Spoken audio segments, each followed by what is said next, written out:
माँ, मैं थक गई हूँ घर संभालते संभालते। यहाँ मेरी थकान किसी को नजर नहीं आती। कुछ दिन आराम करना चाहती हूँ।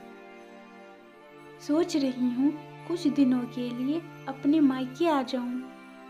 आते हुए अपने बच्चों को भी साथ लेके आऊँगी। वे वहीं से स्कूल चले जाएंगे। आखिर एक ही शहर में ससुराल और मायका होने का कुछ तो फायदा मिले।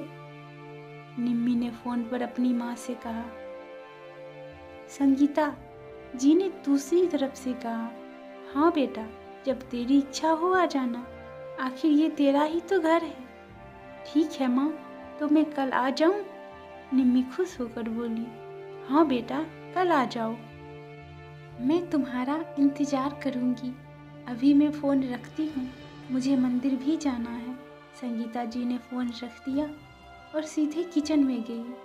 किचन में खाना बना रही बहू से बोली, अरे अनुराधा, सुनो, कल तुम्हारी ननद आ रही है।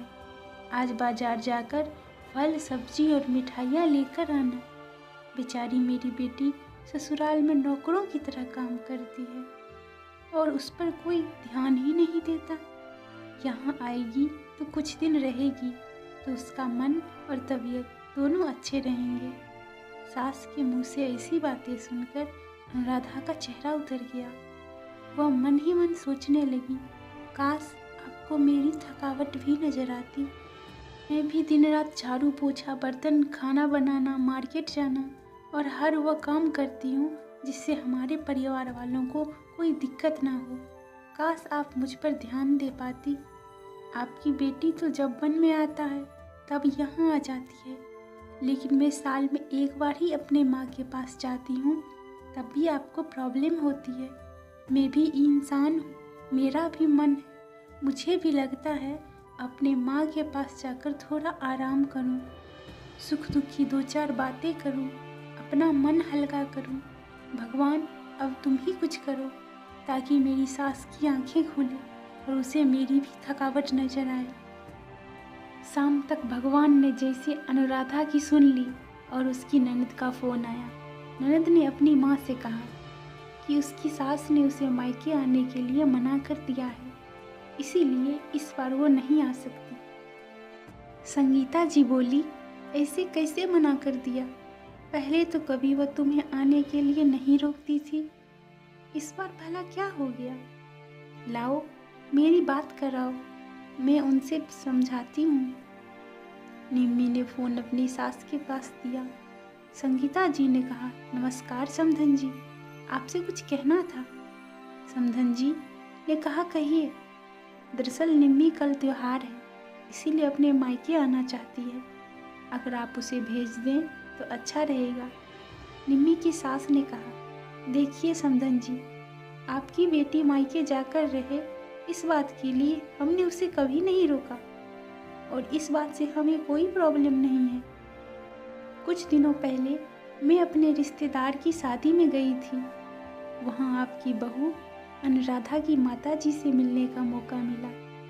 उनसे गपशप के दौरान उनकी बातों से पता चला कि अनुराधा को साल में एक ही बार अपने मायके जाने को मिलता है और वह भी बहुत कम समय के लिए।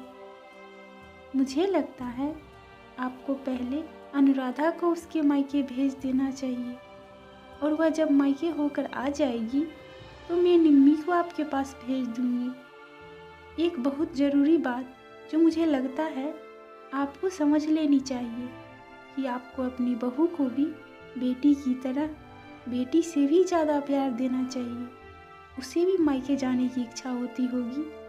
हो सकता है निम्मी के वहाँ आने से उसकी आव भगत करने के लिए आप उसे उसके मायके नहीं भेजती होंगी, या फिर वह आपसे कुछ कहने से भी डरती हो। अगर आप उसको घर में कैद रखोगी तो वह एक दिन ऐसा आएगा जब वह आपके खिलाफ बोलने लगेगी, फिर वह आपकी सुनेगी भी नहीं और जब चाहे तब अपने मायके जाएगी। ऐसी परिस्थिति आए, इससे अच्छा है कि आप ही कुछ बदलाव अमल में ले आएं, जिससे आपका रिश्ता और रिश्ते की मिठास खराब ना हो। संगीता को अपने समधन की हर एक शब्द में सच्चाई नजर आई। उन्हें महसूस हुआ कि उन्होंने अपनी बेटी के प्यार में अंधे होकर कभी भी अपनी बहू के मन का विचार नहीं किया। उन्होंने हमेशा ही अपनी बेटी को अपनी बहू के ऊपर रखा। दूसरी तरफ निम्मी भी अपनी भाभी के बारे में ही सोच रही, इस बातचीत को सुन रही थी। उसने भी रियलाइज किया कि वह कभी भी अपनी भाभी के साथ ठीक से बात नहीं करती, और जब जब वो अपने मायके जाती है तो भाभी थोड़ी उदास हो रहती है। गीता जी ने अपनी बहू को बुलाया और उससे कहा, अनुराधा, कुछ दिनों के लिए निम्मी नहीं आने वाली, इसीलिए पहले तुम अपने मायके होकर आओ। यह सुनते ही अनुराधा का चेहरा खिल गया, क्योंकि यह पहली बार था जब उसकी सास ने सामने से उसे अपने मायके जाने के लिए कहा था। अगले दिन अनुराधा अपने मायके गई और इस बार 1-2 दिन नहीं, पूरे हफ्ते भर रहकर आई। अपने माँ बाप से, अपने रिश्तेदारों से मिलकर आई, और जब वह लौट कर आई तो उसका चेहरा खिला हुआ था, उसकी आंखों में चमक थी। अनुराधा के आने के बाद निम्मी भी अपने मायके आई।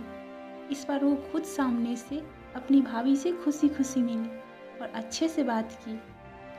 निम्मी ने भी अपनी माँ से बात करके उन्हें भी अच्छे से समझने में मदद की कि वह कहीं न कहीं अनुराधा के साथ गलत व्यवहार कर रहे थे। दूसरी तरफ अनुराधा अपने ससुराल वालों के बदले रवैये से बहुत खुश थी। अब वह खुशी खुशी सबका ध्यान रखती और हर काम प्यार से करती। वह ध्यान रखती कि कोई भी ऐसी बात या काम ना करे जिससे घर में तनाव का माहौल पैदा हो। संगीता जी अपनी बहू को खुद ही समय समय पर मायके भेज दिया करती। एक छोटे से बदलाव ने सास, बहू और भाभी, ननद के बीच की कड़वाहट को दूर कर दिया और रिश्तों को और भी ज़्यादा मीठा और मजबूत कर दिया।